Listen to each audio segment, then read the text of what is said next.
Iminungkahi ni Interior and Local Government Secretary John Vic Remulla ang pagpapalawig ng Juvenile Justice and Welfare Act matapos ang Tacloban City School shooting na kinasangkutan umano ng isang 14 anyos at isang 15 anyos na mga batang lalaki.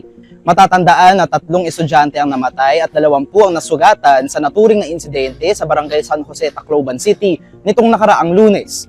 Kinasuhan na ng pulisya ang 15 anyos na suspect ng 3 counts of murder at ilan pang mga count ng frustrated murder at physical injuries. Samantala, ang 14 anyos na suspect ay isasailalim sa rehabilitation.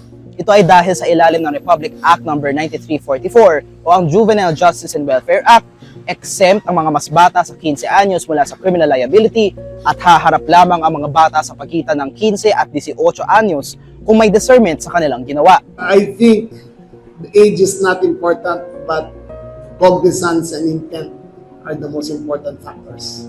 In this case, yung 14 years old, alam niya na hindi siya mata-charge. Kaya siya ang pumutok ng marami. Siya ang nakabaril ng marami. And, ayon sa batas, malilibre siya sa ginawa niya. So there must be change. Inirerekomenda din ni Remulla na permanenteng ipagbawal ang mga violenteng video games matapos makita ng pulisya na naimpluwensyahan umano ang mga suspect sa insidente sa Tacloban ng isang larong tinatawag na Gore Box. Mungkahi rin ang kalihim na paigtingin ng mga batas tungkol sa pagmamayari ng baril dahil ang mga ginamit na baril sa Tacloban umano ay ang 9mm pistol ng isang police staff sergeant at ang caliber 38 revolver ng isang security agency sa Cebu.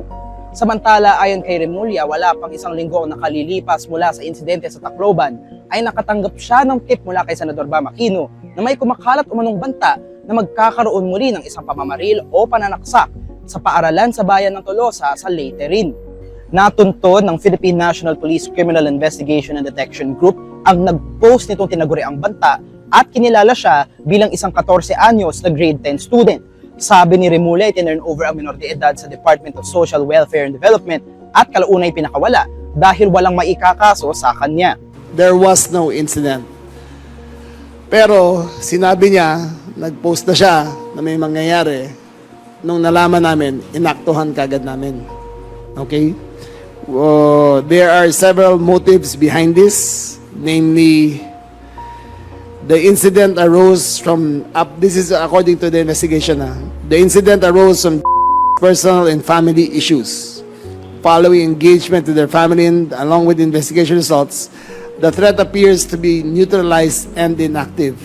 No evidence of an organized plan or involvement of others was found, and neither nor her family had access to firearms. It is possible that she was influenced by a recent shooting at San Jose National High School. Ayan na muna ang latest mula dito sa Camp Crame. Ako si Jason Sigales, nag-uulat para sa Inquirer.